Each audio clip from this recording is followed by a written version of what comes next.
All right, folks. Hey, welcome to Lindo Lake. And I'm telling you what, well, good morning. Morning. How are you this fine morning?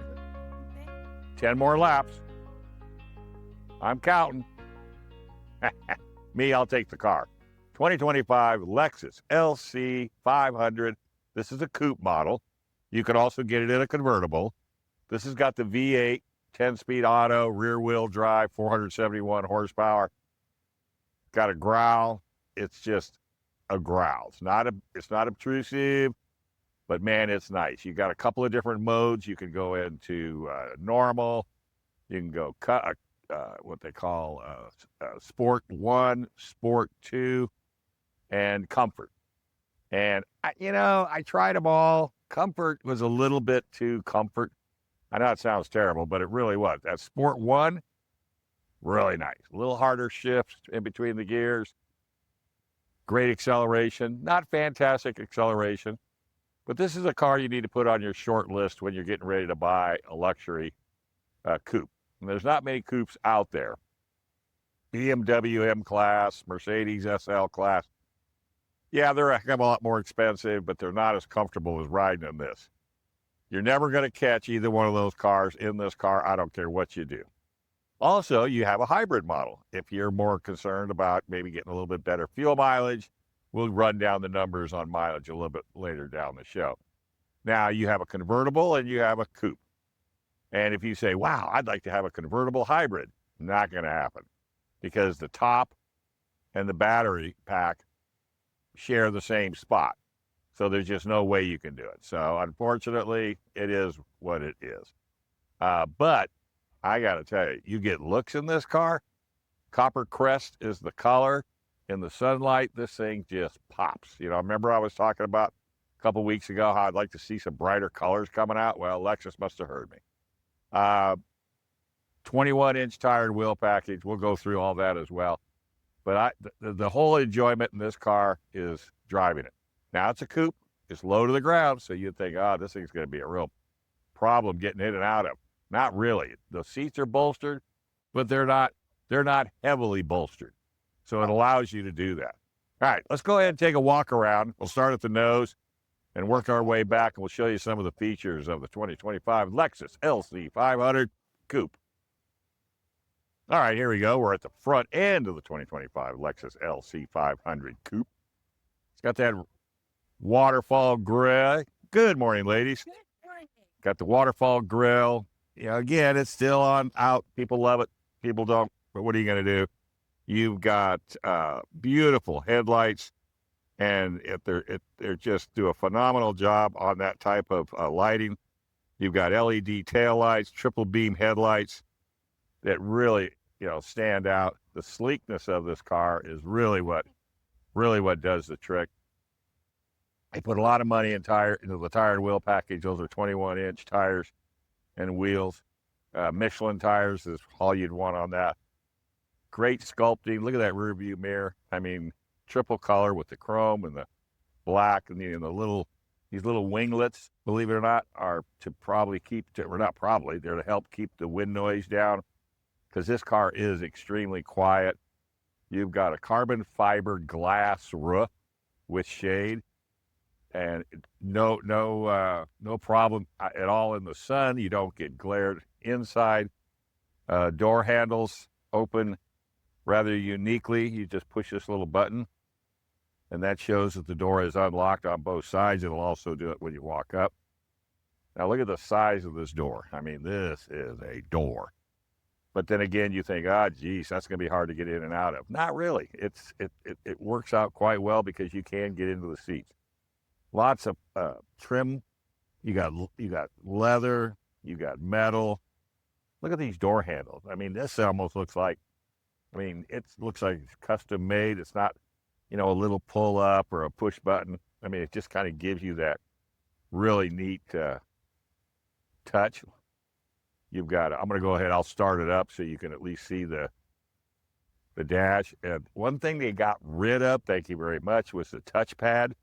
That used to have a touchpad for changing your infotainment nav. Now it's touchscreen.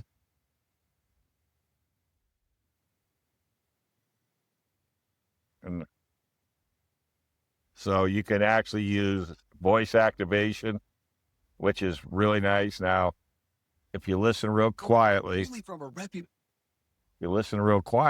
in normal. That's sport. That's sports too. Changes up the dash. Kind of still has that growl. And then Sport S is where I normally like to go. It's got a Google map. It's working off of my phone. And even the normal is quite nice. You don't have to worry about that as well. But it's got great sound. But you don't have that big knobby thing that you had to do. You can do everything, like I said, off of voice, which is really, really nice. Got a grab handle here. I won't tell you what we call it in the industry, but if you're going into turns fast enough, you'll know it. Trick way to open up the glove box. You know, those are kind of not the largest glove box in the world, but you can get in. It's just got great feel to it. Here's how you change everything. Now, if you remember the Toyota MR2s, they had switches like that, but they were up and down. And it's kind of funny that they've kept that design here and over here. This was the one you never want to turn off, and that's traction control. Got all your switches to open up the trunk. Now, it is a coupe. Yes, I did stuff my wife in the back seat. Okay, not recommended. She was not a happy camper. Because even though it says it is even though it says it's a 4-passenger, it's not. I mean, and the trunk, we'll take a look at the trunk. It's not overly large either. The back seat really is probably about the best place to store your stuff. I couldn't get back there, and she barely did. I had to slide the passenger seat all the way up. But, to me, I look at this as a 2-seater, and I'm perfectly happy with it. You do have one other feature I'm going to show you.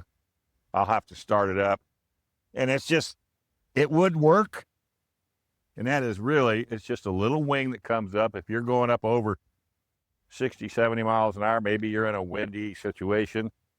Believe it or not, that will hold the old tail end down. Great exhaust built right into the bottom. You got your diffusers in the rear. Tail lights, again, all LED, super bright. Auto headlights. And then to get into the trunk, just a little button right there. But if you'll notice, not a lot of room. Okay. Couple soft bags. I went to the grocery store last night. Didn't have any kind of problem. I did have some water bottles that I had to stuff all the way in up against the wall because towards the end, it wouldn't have fit. Comes with a safety kit just in case you have to, throw a Band-Aid on somebody. But it's a beautiful car. So that would be the kind of a car that you'd be interested in. So let's talk a little bit about money. Base price, $99,250. Options, $110,040. You've got freight or destination, $1,350. Total, $111,600. Fuel mileage, 16 city, 24 highway, 18 combined.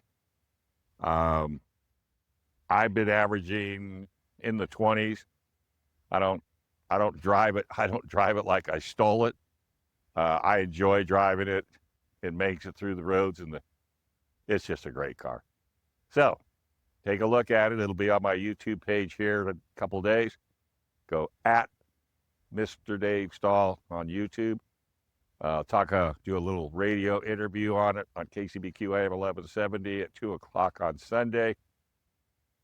Just keep in touch, like, share, and subscribe. I do appreciate that. I'm trying to climb my numbers up there with all these kids.